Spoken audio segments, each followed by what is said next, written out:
Kendinizi ekran önündeki izleyicilerimize kısaca bir tanıtabilir misiniz? Ben Profesör Doktor İbrahim Öztek, bir tıp profesörüyüm.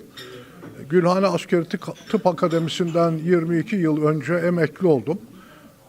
Ve dünyada da sportif, kültürel, sosyal birçok cemiyetin hem dünyada hem ülkemde federasyon başkanıyım. Şu anda Türkiye Anadolu Aydınlar Ocağı Genel Başkanıyım. Türkiye-Azerbaycan Stratejik Araştırmalar Merkezi Platform Başkanıyım. Yine Türkiye-Azerbaycan arasında Dev Kardeşlik Candaşlık Platformu'nun başkanıyım. Yine sportif olarak ben eski bir milli judocuyum. Judo sporu, judo karate ve 15-20 yıl kadar federasyon başkanlığı yaptım. Dünyada da birçok federasyonların başkanlığını yaptım. Şu anda da Dünya Geleneksel Sporlar Federasyonu başkanıyım. Ayrıca Dünya Uyuşturucuyla Mücadele Eden Sporcular Federasyonu'nun onursal başkanıyım.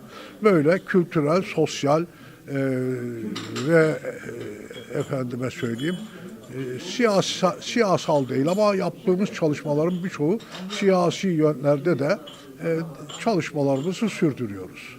Hocam bugünkü bu toplantılardan faydalar neler olur? Bunun hakkında bilgi verebilir misiniz? Faydalar neler olur? Bugünkü 3 bölge üzerindeki soykırımlarla ilgili konuşmalar ve çalışmalar yaptık. Evet. Benim yapmış olduğum konuşmam veya çalışmam Azerbaycan toprakları üzerinde Karabağ ve Hocalı soykırımıydı. Bunun yanı sıra dünyada bütün Türklere dünyanın neresinde soykırım yapılmışsa bunu dile getirdim. Burada tabii Balkanlardan, Kafkaslardan, Kırım'dan bütün Orta Asya Türk alemine ve oradan da Türklerin ana yurdu olan ve Türklerin kaynağı olan, beşiği olan Uygur Türklerinin yaşadığı Doğu Türkistan'a kadar Türklerin nerede ne şekilde soykırıma uğradıklarını ifade etmeye çalıştım. Tabii eğer bugün Kazakistan'da Türklere Çinliler, arkasından Ruslar katliam yapmasalardı, onların soylarını tüketmeselerdi, bugün en az 100 milyon Kazak Türk'ü olacaktı. Bununla birlikte Uygur Türkleri eğer bu katliamlara, bu soykırımlara uğramamış olsalardı, belki 300 milyon Türk yaşıyor olacaktı.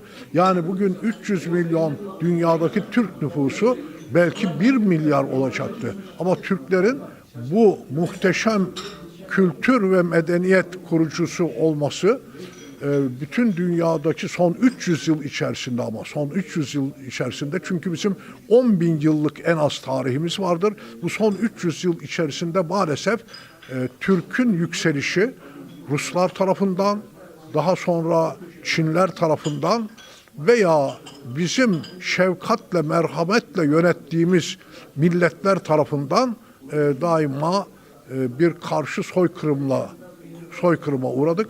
Şurada nüfusu 1 milyonu bile bulmayan Ermeniler bile Türklere soykırım uygulamış olmalarına rağmen kalkıyorlar, diyorlar ki Türkler bize soykırım uygulamışlardır. Bugün Uygur Türklerinin çektiği çile hakikaten yaşanılır gibi değil. Oradaki insanlarımızın ne tür işkencelere maruz kaldığını, hapishanelerde, kamplarda, sürgün yerlerinde yaşadıklarını görüyoruz. Buradaki en büyük Çin'in amacı, onu belirteyim. Bugün Çin'deki Türk bölgesi en çok yeraltı madenlerine, petrole ve gaza sahip. Hatta kaya petrolüne sahip. Çin'in bütün amacı o bölgede yaşayan Türkleri mümkün olduğu kadar asimile etmek, onların bulunduğu coğrafyayı Çinlilerle istila etmek, işgal etmek, Türk nüfusunu azaltmak. Bir insanın en tabii hakkı olan hanımın veya beyin, aile olan insanların çocuk yapma hakkı engellenir mi? En tabii hakkı olan eğitim, Türkçe eğitim engellenebilir mi? En tabii hakkı olan dini inançlarını yerine getirme hakkı engellenebilir mi?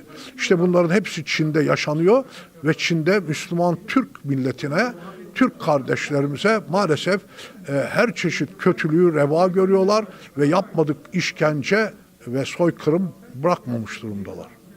Şimdi bizim bu durumlarımızdan tüm Türk alemi, Türk devleti ve biz Uygurlar olarak beklentileriniz nelerdir ve biz neler yapabiliriz?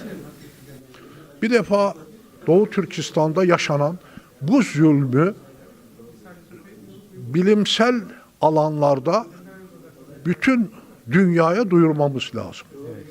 Bunu kongreler, sempozyumlar, konferanslar düzenleyerek Avrupa'da önce, yani Batı medeniyetinin bugün sözcüsü olan Avrupa'da, Asya'nın her alanında ki Türk toplumları, Türk özerk cumhuriyetleri ve müstakil cumhuriyetleri olan Asya'da bunu en iyi bir şekilde dile getirmemiz lazım. Biz bunu Amerika'da dile getirmemiz lazım. Çünkü bugün Amerika bütün amacı Çin'i kendi kıtasına hapsetmektir. Çin'in büyümesini engellemektir. Bugün Çin 2020 yılında belki dünyanın en büyük ekonomisine sahip olacak. En büyük zengini olacak. Çünkü 3 yıl önce onların kasalarında devlet tahvili olarak 3.2 trilyon dolar vardı. Çok büyük bir paradır bu. Bunun 1.6 milyar doları Amerikan devlet tahviliydi. Onun için Amerika'nın nüfus olarak, teknoloji olarak, uzay tekniği ve sanayisi olarak, askeri güç olarak yükselişi süratle devam etmektedir. Tabii ki bu yükselişe karşı Türk milletinin de dertlerini hür dünya ile paylaşıp kendisine dost edinmesi lazım. Kendisine çevre edinmesi lazım. Derdini anlatabileceği ve derdini anlattıktan sonra da bu dertleri müdafaa edecek devletlere ve milletlere ihtiyacı vardır. Onun için bu şekilde bilimsel alanlarda çok çalışmamız lazım. Son olarak biz Uygur Türkleri hakkında hislerinizi bizimle paylaşabilir misiniz? Şimdi şu var. Uygur, ha Uygur Türk'ü, ha Türkiye Türk'ü. Benim için hiçbir farkı yok. Yalnız biz burada 100 seneye yakın zamandır hür yaşıyoruz. Evet. İstiklalimizi elde etmişiz. Orada yaşayan kardeşlerimizin de bir an evvel hürriyetlerine kavuşmalarını, hür yaşamalarını, hürriyetlerini elde etmelerini en kalbi duygularla diliyorum ve temenni ediyorum. Allah bu hainlerden, bu zalimlerden Uygur kardeşlerimizi bir an evvel kurtarsın. Tabii bunu kurtarmak için de hem Uygur Türklerine hem diğer Türk milletlerinin bu konuda çok başarılı çalışmalar yapmasını da canı gönülden temenni ediyorum.